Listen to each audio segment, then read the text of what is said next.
Okay. I don't know how to really start this. Jack usually does this, but I haven't heard from Jack for a couple of days now, which is very odd lately. So I came over to his house. He had previously given me the code to his security system, so I came over here to check on him, and there is nobody here. So I was walking around and checking to see if I could, find any signs of him being around, but all I found was that the recording equipment for the podcast was already going. So I was just going to leave it go, but our mailman actually stopped by with a package for Jack, so I let him in, and he agreed to give me a few minutes of his time. Hopefully, we can get some of this weirdness that goes on around here straightened out.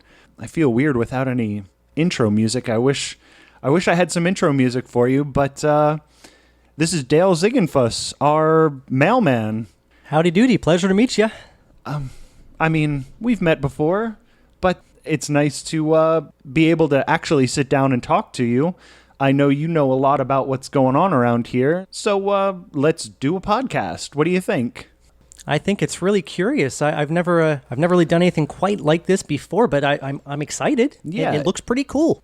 It's pretty cool. You'll get the hang of it pretty quick, I think. So I guess first things first, you know Jack Billings, right? We've been doing this podcast for a little bit now, and since we started doing it, he calls me almost every day, but I have not heard from him in about 4 or 5 days. So I was just wondering, have you seen him around at all? I haven't. I can see why you're concerned. That is a tad peculiar. No, I've not seen him, not on my route at least. Okay, well, hopefully he's okay. He has a tendency to do some weirdly dangerous stuff. I hope nothing happened to him.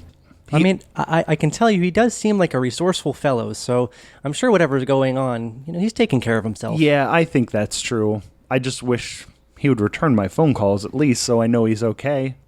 Do you know anything about Jack Billings? I've been doing this with him for a while, but I don't really know anything about him. He has a tendency to tell me a quarter to a half of a story at the most.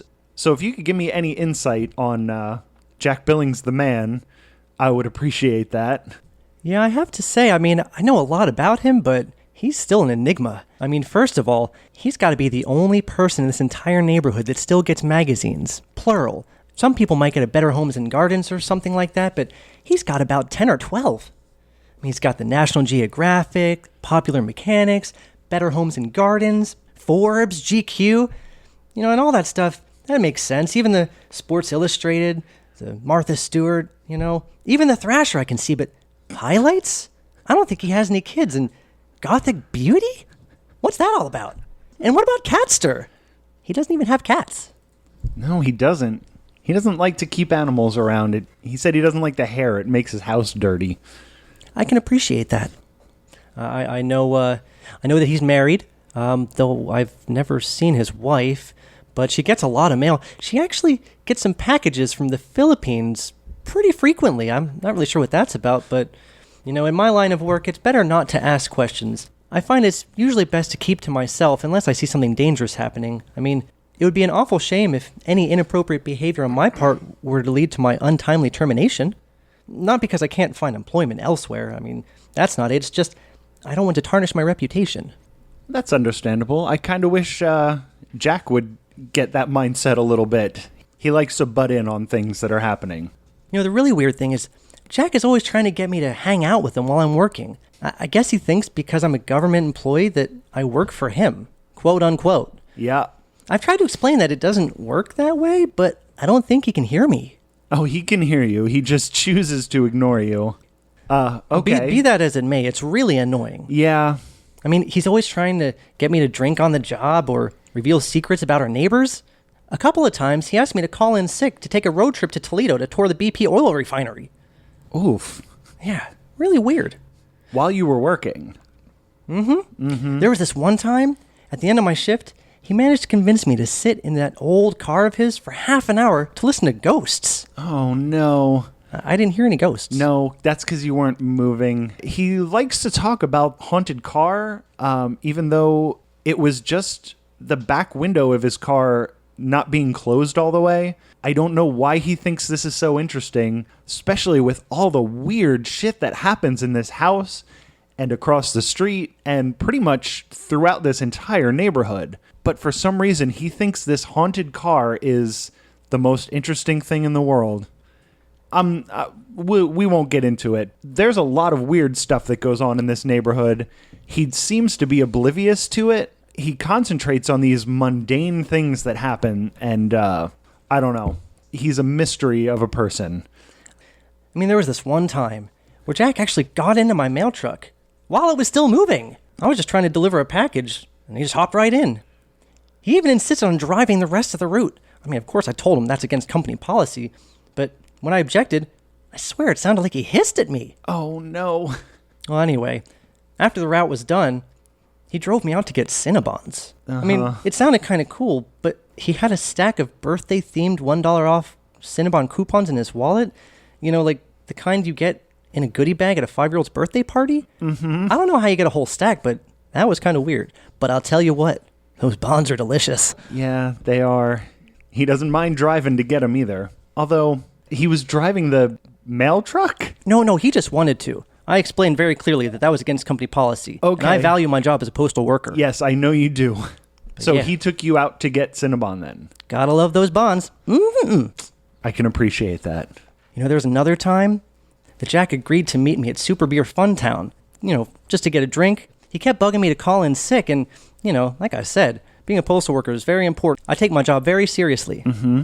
Anyway, while we were drinking, he claimed he had used the restroom, but he never came back. Yeah, he actually told me about that. He didn't tell me why he left, but he did tell me that he left. I wish I had more insight for you on that one, but Jack Billings strikes again. He did say that you were eating plain hot dogs just wrapped in a napkin.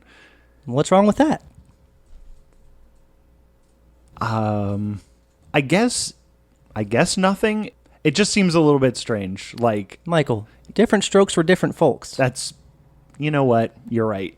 But do they serve food over at Super Beer Funtown? Well, of course they do. But it wasn't their hot dog. It was mine. You just keep plain hot dogs, just what, in your pocket? Michael, I walk about 9 miles on my route every single day. That's a lot of walking, and I get hungry. Aren't a whole lot of hot dog vendors on that route, let me tell you. No, there's not. Okay. Do you buy, like, full hot dogs, or do you make these at home? Do people even do that, Michael? Which part? I mean, I've never seen somebody make a hot dog. I mean, it's hard enough knowing that I'm eating lips and assholes. Okay, so you buy the hot dogs, and then you take them out of the bun, wrap them up in the napkin to eat the hot dogs, and then where do you keep the buns? I keep them in my mail pouch. It's the safest place. So why do you even get the buns with the hot dog? Sometimes I like to feed them to the squirrels, but lately, there haven't been a whole lot of squirrels around. There's this local kid. His name's Johnny Williamson, and he keeps shooting all the squirrels off the power lines with his BB gun. Williamson? Yeah, scrawny kid. Likes to pee on old Miss Margaret Welch's blueberry bushes. Oh, I wonder if that's the kid that Jack calls Johnny T. Couldn't tell you. Is this kid the one that's in the Turd Huffers band? Is he the one who walks around smoking? Oh, the one and only. Tell you what, the kid's a real asshole, but he has got a solid lead on the good weed. Bet he does. Okay. Well, I think I've gotten everything about the Billings family that I'm going to. You know, actually, Michael, I wanted to ask you about something. I mean, as you know, I walk around this neighborhood every day, and I've been noticing your lawn could use a little TLC. Oh. If you need to borrow my Husqvarna Z254 26 horsepower Kohler zero-turn lawnmower, I'd be happy to do it. It's Swedish. Wow. Okay. I have my own lawnmower, but I appreciate the offer, and maybe I'll take you up on it. Although a zero-turn lawnmower, that seems a little big for my little yard. But Michael, it's Swedish. Yeah. Okay. Will it keep my grass short for longer? I don't think that's how lawnmowers work, Michael. Okay.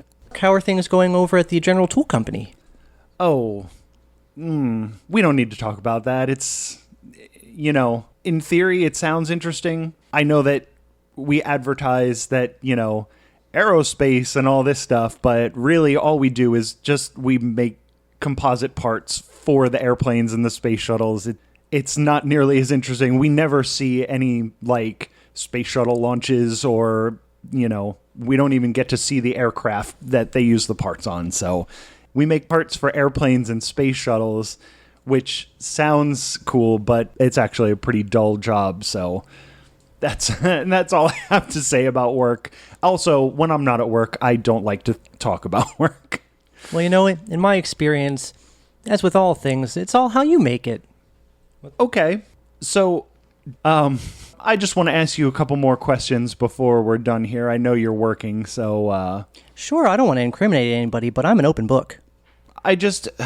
Since we've been doing this podcast, I have noticed that there's some weird stuff that goes on in this neighborhood. Again, you are the man to go to for this kind of information. I just wanted to know if there was any, weird stories or anything that you might be able to share with us. I would like to have some of this stuff for when Jack gets back so that I can maybe ask him about them. Just general neighborhood goings-on. Well, if you want to talk about strange things in this neighborhood, you should start with this house itself. I'm actually a little creeped out being in here, to tell you the truth. It was once owned by a family called the O'Connors, and they seemed nice enough, I guess. Very private, though. Lived here about 20 years, and then one day they just kind of, vanished. Before you know it, Jack's already moving in. I don't even think it ever hit the market. Jack did tell me some weird stuff about this house when he moved in, but I couldn't get a lot of information on it. He said that there was carvings in the basement and some sort of weird, circle up in the attic, from what I understand, and Tupperware containers with snakes in the closet. Oh, goodness. Oh, so you don't know anything about that? No, not particularly, but I'll tell you what, it actually kind of sounds like the neighbors across the street. The McGregors? Allegedly, they're not there anymore, but that's some weird neighborhood folklore right there, let me tell you. Yeah, I saw that Seamus passed away, but I still see, at night, I still see people moving around inside that. It's up for sale. There's not supposed to be anybody living there, but yeah, it looks like maybe I'm just seeing it out of the corner of my eye. Maybe I'm imagining it. Maybe Jack's gotten into my head.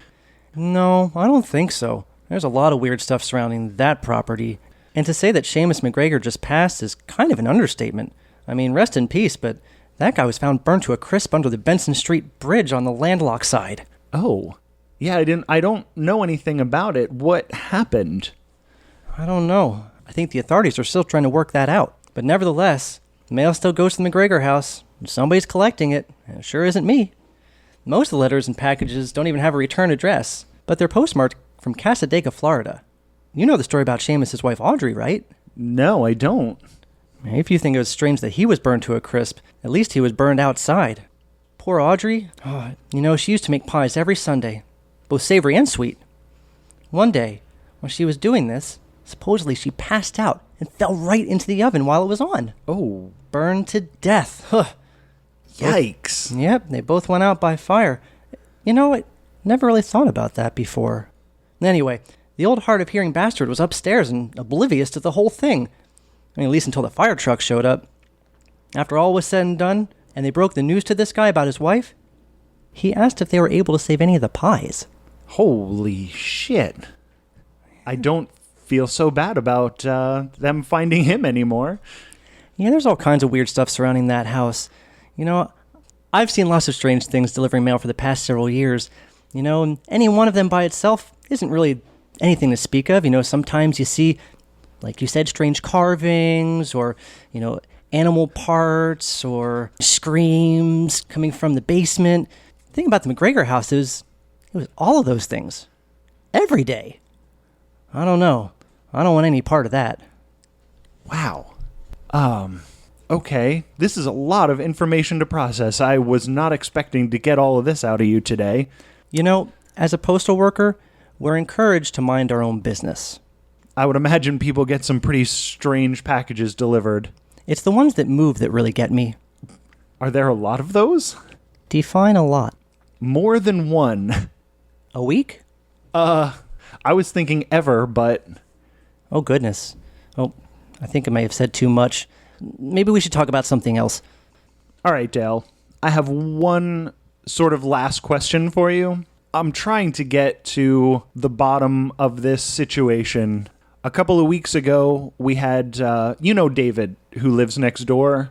Oh, I know David. Yeah, and Danielle, she lives down the street. She jogs up and down the street. And I definitely know Danielle. Jack apparently saw something between the two of them where she called him a pervert, and then he ran away. We've had both of them on the show. I don't think Jack knew what happened, and I never got a satisfactory answer from either of the people involved in the situation. I guess I'm not expecting you to actually have seen this interaction, but do you know anything about either David or Danielle that may provide some insight into this situation? I don't know. I mean, that Danielle is quite the looker. And David, well, you've met him, right? Yeah, I've hung out with him before, but when we had him on the podcast, he was acting really weird.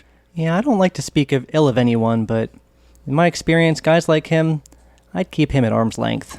Okay. We play cards every once in a while, but other than that... He might be harmless, but better safe than sorry. Yeah, that's good advice and something I've been sort of thinking since we had him on there. And Danielle sort of seemed almost like a pervert herself. Oh, is she ever? There was this one time I delivered a package from some place called Goblin Dildo Emporium. As if that wasn't weird enough, when she answered the door, she was wearing a neon green thong. With reflective strips on the side? Like the kind a runner would wear for nighttime jogging? Very odd. Yeah, that's pretty odd. All right, you know what? I think I'm just gonna have to live with the fact that I'm never gonna know the answer to this story. All right, well, Dale, I think that we're done here. I know you have to get back to work, so I don't want to hold you up. So thank you for being on the podcast. Well, actually, before I go, there's something I wanted to ask you. Oh, okay. You see, I know Jack definitely seems like a strange fellow. After all, a few years back, I remember I saw Jack dressed up as Axl Rose. I thought maybe it was a Halloween kind of thing, but it was April. So when I asked him about it, he said he was going to do karaoke down at the VA. So anyway, I've been finding that whenever I stop by and take a moment to chat with him, he keeps trying to get me to play this game called Sleep Pirates. Oh. I'm a little uneasy because it doesn't sound like something I would want to play with another grown man. Nothing against him, just not really my thing. Yeah, Sleep Pirates, it does sound pretty weird, doesn't it? It's actually completely innocent. You just do your normal stuff to get ready for bed, and then you just go to bed in your own bed at your own house, and then the next day you get together and you tell each other what time you fell asleep, and whoever fell asleep the earliest wins. Those are the rules as far as I can tell. We've, I guess, played it a couple of times. Well, I feel like I might be a bit of a shoo-in. I start my route at 5 a.m. By 8 p.m., I am lights out. Maybe you should play Sleep Pirates for money. I bet you could get some money off of Jack. I don't understand. There's really nothing to understand. He thinks it's a game, even though it's not.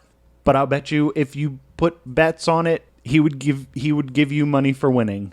I'll be honest with you, Michael. If I play a game like that with him, something tells me he might want to pry into my life even more than he already does. And I'm already pretty uncomfortable. Okay, well, then you don't have to play. Maybe I'll start talking to Jack about playing Sleep Pirates for money. But that's a different story. Well, Dale Ziegenfuss, thank you for being on the podcast today. Oh, Michael, the pleasure is all on this side of the table. All right, well, I guess that's going to do it. I think we nailed it. I'm just going to have to give this to Dylan to edit it out because there's probably 72 hours of dead air before we started talking, and I don't know how to do any of this stuff. So thank you for being on the podcast, and that's the end of the podcast. Toodles. Thank you, everyone, for tuning in and listening to Jack Billings Presents Me and My Neighbor, Michael, a podcast about neighborhood goings-on. And you can give us a call at 216-403-7141. Tell us what you think of the show. Say hi.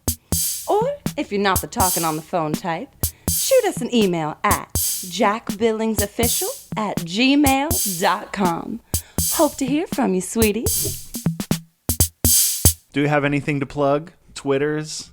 Oh yeah, let's Twitter it up. You guys can tweet us. I'm at Jack Billings Pod. I'm at my neighbor Mitch1.